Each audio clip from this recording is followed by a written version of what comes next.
Good morning, Lumpy and Norm from Australia. Good morning. I guess it's evening at your side. Yeah, good evening, Ace. It is. It's 7 p.m. over here in the southern hemisphere. Fantastic. Guys, firstly, just Happy New Year and congratulations with your fantastic event flying at Leeton. Firstly, Norm, I think you were actually lucky just you made it there and then you almost won the competition except for the second last day.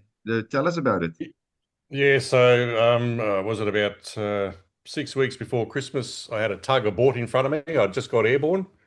So he pulled the power and I landed, and then I was almost going to hit him. So I put the left wing down to do a ground loop to avoid him and end up doing a 270 ground loop. And the left hand three outboard flaps were pulled underneath the wing and ripped out of the wing, destroyed the rudder. So I was sitting there thinking, that's my season done.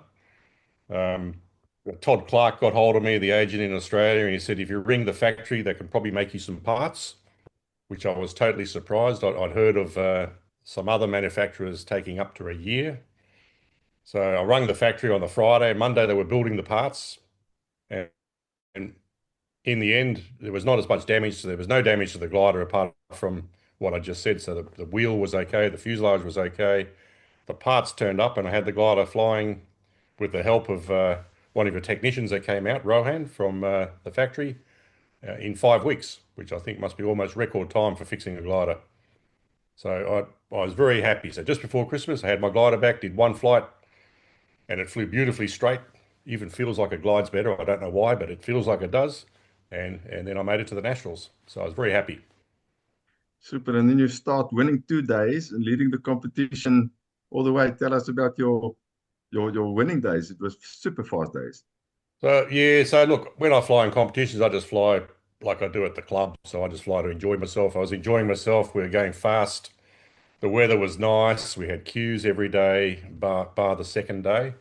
So the second day was a very difficult day, but the JS3, even in those weak conditions, came in second. In the strong conditions, obviously, it was going very well too. And it was all going very well. And even the day where I started the engine, I was going really well. I hadn't been low. And then at 5K, looking out the front into a 20 knot headwind, into the haze, I just didn't like the look of it. So 500 foot or maybe 400 foot AGL, I started the jet whilst I could still make the paddocks to the right. The jet started within 40 seconds. So I went from having a beautiful day, I was really happy, a little bit miserable for about 1 minute, but then I was really happy when the engine started. I came through the finish line at 200 feet with the engine running with a big smile on my face.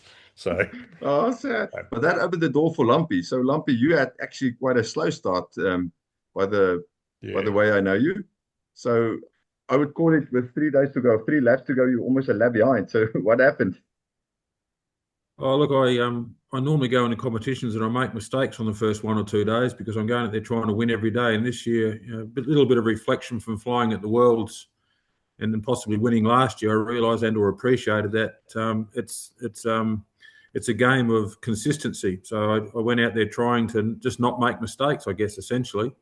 And as Norm pointed out, day two was one of those days. It was a day where half the field basically outlanded and/or used their engines. So it really became about survival on that second day. Of course, after that, a lot of the really good pilots that didn't get home were unfortunately, if you played the cards right from that point on for the rest of the comp, you could beat them. So it was a little bit of strategy and a little bit of good luck and a lot of good gliding. A good glider, I reckon, to be honest. That day we went around 263 kilometres at 76 k's an hour. And I think I was fourth for the day, and I think the winning speed was about 80 k's an hour. And then a couple of days later, we're racing around 500 kilometre flights at 158 kilometres. So that gives you some idea of the diversity of the conditions during the comp at Leeton. So good fun. Super. And then a 500 kilometer at 169 kilometers an hour. Wow, that makes us jealous, huh? How was that? Oh, it was an exceptionally good day, to be honest. It was a cumulus day, 8 or 9 thousand feet for the most part, and it really was a day where everything just seemed to fall into place. I didn't think I was doing anything exceptionally better than anybody else. I just think I had a good run. So it was surprising to get home and actually have won the day, to be honest. But yeah, good fun. No, that sounds like a lot of fun. And on those high-speed days, you said you enjoyed your weapon. What do you call it? Your mistress? Absolutely. Well, my mistress is absolutely my mistress. That's exactly what she is. Look, I mean, you know as well as I do, in South African conditions and those stronger American conditions and Australian conditions, when you get those 10,000-foot days with Uys, I mean that's what the JS3 is made for. It's got a potential of wing loading in excess of 60, even though I wasn't flying it that high or that heavy on the particular days. But I mean, you've got the ability to do that, and something that the JS3 does is it runs exceptionally well. And I'm not sure that there was a glider up there during those really good days that was matching it in any way, shape, form whatsoever. So, I mean, if you've got the right tool and you've got the right day and a bit of luck on your side, then the results come through. Preparations. Okay, that was from Australia. Some good conditions in the southern hemisphere, and enjoy the weather, guys. We're watching you on week light, and we really invest to see some good flights out there. Some good flights also now in South Africa. Also had a bit of a wet season, but now it's quite heating up. So we'll see you in Poland. Good luck.